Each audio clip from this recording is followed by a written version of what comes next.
नमस्कार, आप देख रहे हैं जनवार्ता न्यूज़ और इस समय हमारे साथ खास शख्सियत जो है लोक जनशक्ति पार्टी रामविलास के राष्ट्रीय प्रवक्ता राजेश भट्ट जी है। राजेश भट्ट जी, विधानसभा के चुनाव होने हैं और इसके लेके तैयारी चल रहे हैं, तो एनडीए के दल में रहे राष्ट्रीय लोक जनशक्ति पार्टी के अध्यक्ष पशुपति पारस जी लग रहा है कि एनडीए से अलग हैं।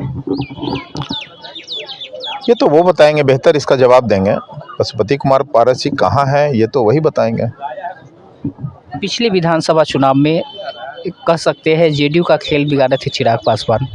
यदि हम मान लेते हैं कि इस बार पशुपति पारस यदि अलग है तो कहीं ना कहीं एनडीए के खेल बिगाड़ेंगे। जनाधार होगा तब तो भाई, जन समर्थन कितना है ये मायने रखते हैं ना। आजकल तो गांव की ओर भी चल दिए हैं। नहीं, अभी उन्हें याद क्यों आई? 5 साल मंत्री थे, कितने गांवों की यात्रा किए हैं बताइए ना। अपने संसदीय क्षेत्र में कितने बार गए हैं? यही कुछ कारण रही ना कि लोगों ने किनारे कर दिया, जनता ने नकार दिया। देखिए, जन समर्थन के बगैर कोई किसी भी विधानसभा हो चाहे संसदीय क्षेत्र हो कहीं का भी नेतृत्व नहीं कर सकता है। यह एकदम स्पष्ट बात है। सीधे से कह सकते हैं कि जनाधार नहीं है इसलिए एनडीए भी साथ नहीं। भाई, जनता जनार्दन होती है लोकतंत्र में, और जनता का समर्थन जिन्हें प्राप्त है, मैं समझता हूं कि वही जो है जनप्रतिनिधि कहला सकता है। जनता मालिक होती है लोकतंत्र में, तय तो वही करेंगे ना। तो जनता के बीच जब तक नहीं रहेंगे आप, तब तक आप जनप्रतिनिधि कैसे हो सकते हैं? ये बहुत बड़ी बात मैं कह रहा हूँ। कभी भी किसी दल में रहे, कोई भी रहे, मैं या कोई, आज हमारे पार्टी का जो जनाधार बढ़ा पूरे बिहार में, इसके लिए हमारे राष्ट्रीय अध्यक्ष ने क्या क्या मेहनत किया है और बिहार की जनता के हर सरोकारों से हर सवालों को उठाया है, यह कोई छोटी बात नहीं ना है। हर के दुख सुख में कुशल क्षेम पूछने कौन जाता है? चिराग पासवान जी। तो आज देख लीजिए, उनकी जो लोकप्रियता तेजी से बढ़ी है, पूरे बिहार में स्वीकार्यता बढ़ी है। आज पूरे देश के कई मुद्दों पर वो हमेशा लगातार मुखर रहते हैं।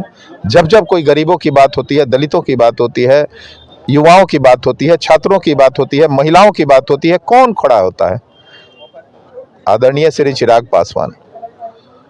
तो उनकी बढ़ती लोकप्रियता का ये कद है। आज आपने देखा मकर संक्रांति के दिन पूरा एनडीए एकजुटता के साथ हमारे पार्टी के प्रदेश कार्यालय में आकर अपनी मौजूदगी जाहिर कर यह संकेत भी दिया है कि हम एकजुट हैं।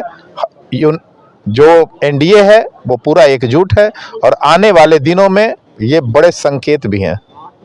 एनडीए की लगातार विभिन्न जिलों में बैठकें लगातार हो रही है, तो क्या लगाया जा सकता है कि जो सीट शेयरिंग है उसकी भी बातें होती है? सीट शेयरिंग पे बात होगी। एनडीए के सभी घटक दल के शीर्ष नेतृत्व तय करेंगे, बैठेंगे आपस में, और सीट शेयरिंग पे बहुत सहजता से बात हो जाएगी। कोई बहुत बड़ी बात नहीं है। सीट कोई मायने नहीं रखता, सबसे बड़ा मायने रखता है अंतर विश्वास। तो एक दूसरे पर जब विश्वास है तो फिर सीटों का कोई मोल नहीं है।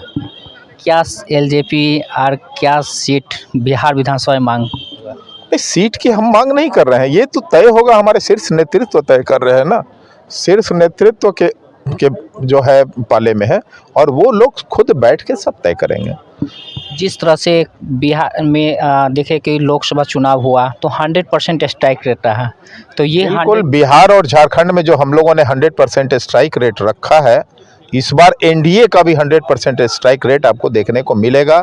2025 में 225 के पार। बिहार के मुख्यमंत्री आगामी नीतीश कुमार जी के नेतृत्व में हम लड़ने जा रहे हैं। माननीय मुख्यमंत्री जी हमारे स्वीकार्य चेहरे हैं। जनवार्ता न्यूज़ में अपने बहुमूल्य समय दिया, बहुत बहुत धन्यवाद। बहुत बहुत धन्यवाद आपको भी। ये थे राकेश भट्ट जी। इन्होंने बेबाकी से बात की है, चाहे वो पशुपति पारस की बात हो या बिहार में जो आगामी विधानसभा चुनाव हो उसमें सीट शेयरिंग के लेके बात हो।